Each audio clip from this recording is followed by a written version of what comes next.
And the Melbourne Cup of Harness Racing, the Inter-Dominion, will be run tonight in Adelaide. Dan Malicki is on his way over to cover the big event for Channel 10, and his selections are 7 Gaelic Skipper to win from 1 All a Dream and 2 We Own a Chief. Dan will have a full report on the Inter-Dominion tomorrow night in 10 Evening News. The Australian racing after the champion galloper lost today's St George Stakes at Caulfield on protest.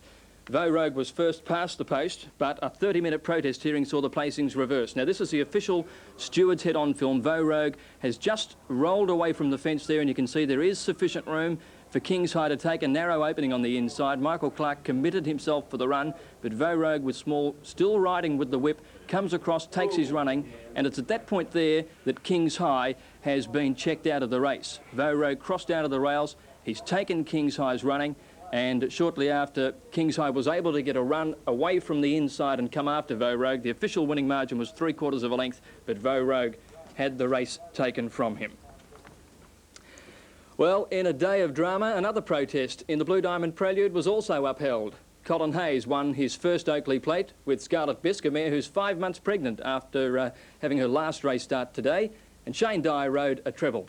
We go to the first on the program here, and it was won by Sharp as the 9-4 favourite over Superior Way and Wandering Duke. We start the replays early. This is the Blue Diamond Prelude for fillies. Zettergell Hall had a long look around, saw he was about 3 lengths in front of Ray of Sunshine, weakening Mahazen running on from Dancer's Joy, but it's all Zettergell, and Zettergell will bolt in. Zettergell scores by 4 lengths Mahazen. A length Dancer's Joy third, and then it was Zettergell at 11-8 on, and she ran faster time than the Colts. Now this controversial St George on the side on angle. At the 400, he's about a length in front of Ma Wong. King's High still right on Vo Rogue's hammer around the home turn. Vo Rogue in front, he's laid off the fence. The run for King's High if he's good enough. Ma Wong coming at him on the outside. Inside the 200, and it's Vo Rogue about a half in front of Ma Wong, and King's High hasn't got a run at them now. Vo Rogue, he's finding plenty. He's finding enough. He's a length in front under the whip, and Vo Rogue is going on King's High out late, but Vo Rogue won at 3/4 to King's High. Third is Ma Wong, and last... Well, opinions certainly divided, but it will be King's High into the record book at 9-4 over Vo Rogue at 2's on. This is the prelude for the Colts and Geldings. Satellite Bay, a lock together from Trustful and Unspoken Word. Satellite Bay put his nose in front, but Unspoken Word and Trustful in the middle. Trustful put his nose in front of Unspoken Word. They hit the line, bobbing finish. Trustful just beat Unspoken Word, and Satellite Bay are close. And a protest alleging interference round the home turn was upheld. Unspoken Word for Shane Dye getting the money, and it started at, in fact, 12-1. Now the Oakley Plate. From Street Rough in the outside, Carl Town goes for the rails. Mr. Cube wide out coming with Scarlet Bisque inside the 200. Show County and next to Street Ruffian. Scarlet Bisque running on powerfully down the outside. Show County in front. Scarlet Bisque coming at him on the outside. Scarlet Bisque gets to Show County. Scarlet Bisque has won it by a next to Show County. Power Prince flashed home, might have grabbed. Well, Colin Hayes certainly couldn't do a thing wrong. He trained Scarlet Bisque, and he also trains King's High on the mare at 33-1, winning her last race start. The 6th went to Academy, and this was a very good win at 7-4 for Shane Dye. Race 7 was taken out by Cara's Magic, who got a late split at 10-1 and a daring ride by Mark Flaherty. And the last to Sister Canny, again for Shane Dye, scoring at 7-1. The daily double today, 5 and 10, 264.90. The extra paid 22 even for 8 and 2. Quadrilla, 2579, 6,311.50, and a big quad extra, $10,415.35. Well, Pacing's premier event, the Inter-Dominion, is on at Adelaide's Globe Dome. Welcome back. Well, the long-standing row between the connections of Australia's favourite horse Vo Rogue and Victorian racing officials reached a flashpoint at Caulfield yesterday. VRC stewards upheld a protest from Michael Clark, the jockey of King's High, against Vo Rogue in the $100,000 St George Stakes. Trainer Vic Rail, speaking on behalf of the owners of Vo Rogue, Jeff Perry and Gary Roberts, indicated the horse could bypass the $650,000 Australian Cup in protest of yesterday's decision. Ma Wong is sticking with him on the outside, and 2 then to King's High and Bronze Knight. He's under the whip, Vo Rogue, when they straighten, and Ma Wong went to him, and King's High got the run on the fence. At the 250s, under a lot of pressure, Vo Rogue. Ma Wong's got to him. King's High pulls to the middle, but Vo Rogue fights back. Ma Wong on the outside. King's High trying to poke through. He's found another gear though, Vo. He kicks a length and a half in front. King's High gets out, but Vo does it again. Vo Rogue by 3/4, flat on the line from King's High second. Michael Clark immediately filed in a protest for interference at the 300-metre mark. And when the decision came down against Vo Rogue, the champ's trainer Vic Rail was in a belligerent mood when interviewed by Keith Hillier. Vic, very disappointed at the outcome. Well, mate, there's all way they can always beat us. They proved they can beat us one way, there's another way they can beat us. Did the outcome shock you? Well, it did, yes. Did you think there was a run for Kings High to go through on the inside of Vow Road? There was a run there for 2 seconds, but he's copped the slightest of checks. He's copped the very slightest of checks. And at no time, which you would have seen your own times, you give me your honest opinion, did Kings High or Ma Wong was going to pass Vow Rogue any stage in the last furlong and a half? You tell me. Well, is this one of the most bitter moments in... Well, you ask me. Did it look like it to you? I want to ask you, Vic, is this one of the most bitter moments in racing for you? Well, I've found out in the past you can't beat them. Find out how we can join them. Because we certainly can't beat them, mate. Will Vow Rogue continue to race in Melbourne?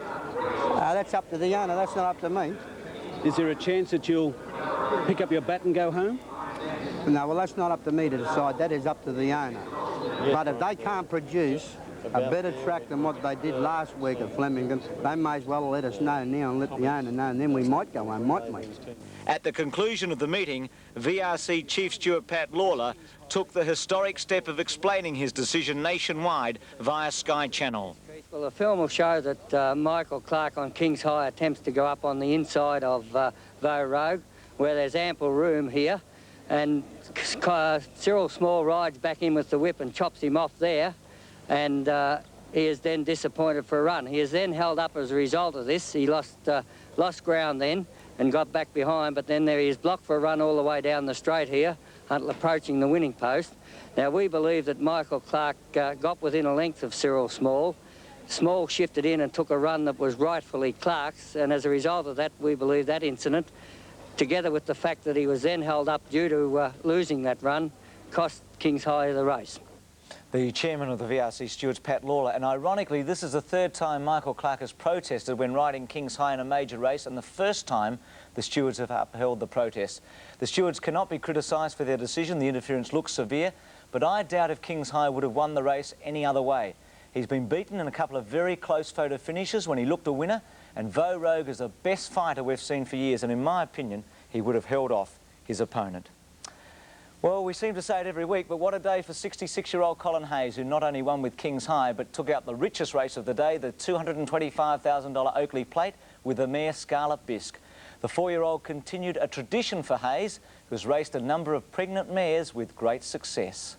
Scarlet Bisque is heavily in foal, and this was her final day at the races before the chestnut goes to a nice green paddock. What a way to go out. The Oakley Plate is one of the toughest sprints in Australia, and Scarlet Bisque, a noted front runner, was expected to be muscled out by the colts and stallions when the pressure was on up the straight. On the bend, Show County and Street Ruffian together. Scarlet Bisque makes a line of 3. Then further back, Mr. Cube in the straight, going to the fences. Calgar and Town trying to get through. Got balked out from Dancer's Choice and Strawberry Ranch. Show County in front. Street Ruffian and Scarlet Bisque coming at them on the outside. Scarlet Bisque has got a head in front. Show County fighting back from Strawberry Ranch. Show County, Scarlet Bisque. Scarlet Bisque has got a nose in front near the light. Scarlet Bisque. Scarlet Bisque has won the Oakley Plate from either Show County or... Colin Hayes, who's enjoying a remarkable run of success, was beaming after the win. It was a very pleasing and satisfying one. She's ran 3rd in it last year and has been a very top-class sprinter right through. And she ran 5th last week in the Lightning, and I just felt she over-raced a bit, and we took the blinkers off her, and today she hung in there very well. Earlier in the day, another flying filly, Zettergal, raced her way into next Saturday's Rich Blue Diamond Stakes with one of the easiest wins imaginable. Hall calls in the filly now, Zettergal, and down to the 200-metre mark. She pricked up the ears and strode away now, Zettergal, 2 in front of Ray of Sunshine, who's struggling. Then Mar Hassan and Jackson Affair, but it's the real Zettergal today, and she'll race right into the Blue Diamond now with a brilliant win. And Zettergal to the judge by 5 lengths. Second, Mar Hassan, Dancer's Joy 3rd, then Jackson's Affair. Fantastic win by Zettergal. Greg, she really flew.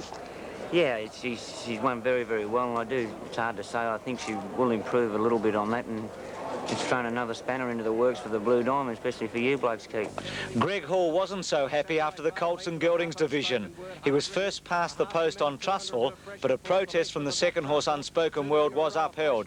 Watch the two horses collide on the home turn. On the bend they raced. Satellite Bay moved up to Heavenly Mover. They turned together down to the 250. About 2 to Unspoken Word. Trustful getting out, and then came Manitou. Satellite Bay moved up on the outside of Heavenly Mover from Trustful and Unspoken Word. Satellite Bay in front. Trustful's grabbed it. Coming at them, Unspoken Word on the outside. Trustful, Unspoken Word coming to the line together. And on the inside, Trustful's one of the nose. 2 Unspoken Word. Third home Satellite Bay. Fourth Heavenly Mover, and then further back Manitou.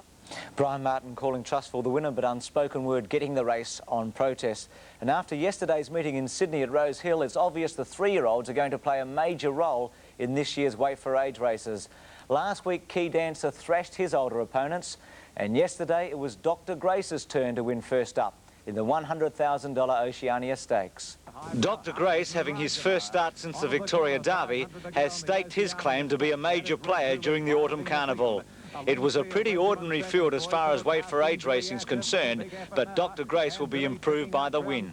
Dr. Grace behind those, and then Lygon Arms at the 300, and Billy Assets raced up to join Regiment. Red Zulu's dropped off. There's a run for Dr. Grace, and then Lygon Arms. Billy Asset the outside, tackled by Dr. Grace, and then Regiment. Billy Asset the outside, grabbed by Dr. Grace, and Dr. Grace, really a top-class 3-year-old, is running away from Billy Asset, and Dr. Grace a half Billy Asset. The Underwood Cup was a triumph for the consistent 5-year-old Corkage, who survived the double protest to hold on to the race. On the corner, you down again out after the leader, Record Dash, who's rolled away from the rails. Room for Shintiller on the inside, and then Corkage. They come to the 200, and Corkage goes up to grab the lead from Record Dash. Shintiller on the inside, our Dawn Star, and here's Shallier. It's Dipman riding for dear life on Corkage. Shallier and Shintiller are trying to get to Corkage. Corkage still in front. Shallier finishing fast wide out. Corkage still the leader. Holds Shallier, and Corkage beat Shallier narrowly. The classiest race of the day, the Satellite Stakes, went to the wet track specialist Wong. The 7-year-old has an outstanding record on rain-affected tracks, and the boom sprinter Patronise in the Cerise was obviously not comfortable in this sort of going. Last around the corner, Wong giving plenty of cheek. Got a break of more than a length on Patronise. Beatman's had to go for the whip. Select Prince is third, and then Red Express and 2.5 Whistling. Wong to the 200, a length and a half. Select Prince. Patronise can't do any better, and then Red Express, but it's Wong. Wong and Malcolm Johnston full of running. Wong, he's eating up this rain-affected turf. He's a mile in front of Red Express and Moral Victory, and Wong coasts to the post. Well, whilst a couple of Golden Slipper hopes fell apart at Rose Hill, a filly from Perth, Paklani, was improving her standing by winning the $1 million race run at Ascot in Perth yesterday. Paklani has won 5 out of her 6 races, including the Karrakatta Plate, where she produced a positive drug test. But on her form, she could be the first horse from Western Australia to win the Slipper. 12 months ago at the Burswood Yearling sale in Perth, Paklani was bought for $70,000, the top price filly. Yesterday's $1 million thriller was restricted to horses bought at that sale. There was no doubt Paklani was the horse to beat, with 4 wins from 5 starts. Even unlucky number 13 wasn't going to put off trainer Frank Maynard. Yeah, well, I was born on the 13th, so I haven't been that unlucky, so... There's talk she has the potential to become Australia's top 2-year-old, and yesterday's race was crucial to her reputation. The only thing that concerns me is the barrier draw. Mark can get across. A bit like Shane did, I think she should win. With those words, Paklani was a winner from the start. Racing, and Paklani began like a gazelle out wide, shot straight across the front of the field, showing speed is quality. Watching from the stands, Maynard knew for sure he had a champion on his hands. Sestich pulls the whip now on Paklani. She's clear. Marvellous is trying to go with her, but Paklani is going to be too good. Marvellous is very talented indeed as well, but Paklani's going to win easily. You know, she's no freak. She's no... I wouldn't even say she's a champion. She's just a very good 2-year-old.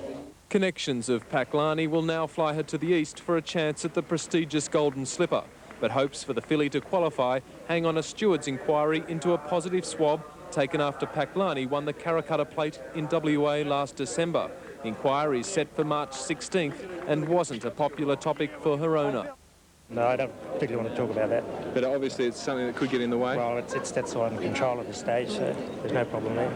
If disqualified from the race, Paklani loses the $176,000 first prize. It makes her a borderline case to beat the Golden Slipper ballot. Pressure will then be on for the 2-year-old to win its first run in Sydney, the Sweet Embrace Stakes at Canterbury, and earn an automatic exemption from the Slipper ballot. And on yesterday's performance, she just might be a good bet. Grant Retallick for Sport. Yes, Graham, thanks very much for that. There's been a lot of racing all around Australia. They are the highlights, and the Vo Rogue situation, no doubt, will simmer throughout the week. Still to come, Lou Hode, Bruce Reid, but after the break, basketball on Sports World.